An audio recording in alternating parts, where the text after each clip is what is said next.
So here I'm going to say what is ischemic stroke. Ischemic stroke happens because of there is a clot formation in any particular artery in the brain, and the patient's this on a prolonged and a long run, the patient has transient ischemic attack. It is a short time of memory loss. This is just a warning because this transient ischemic attack, that is TIA, will further lead into ischemic stroke in future. So this has to be taken care appropriately. And the next type of stroke which we are usually encountering is the hemorrhagic stroke.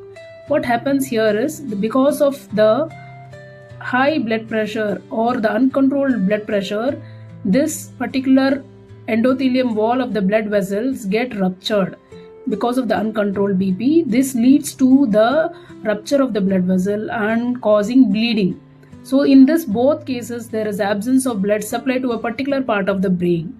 So this can cause all the symptoms of slurring of speech, loss of consciousness, there is vomiting. All these signs and symptoms are being seen in two types of stroke, and it depends upon which part of the brain is being affected, and the symptoms are being shown respectively. So it has to be taken an emergency, and the window period has to be monitored.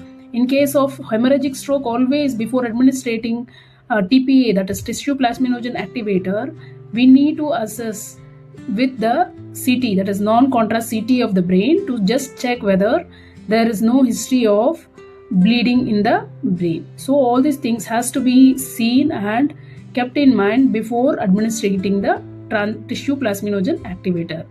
Hope this presentation has helped you regard a clearing idea regarding ischemic stroke and hemorrhagic stroke. So if you have any doubts, please do comment, and thank you. Happy learning.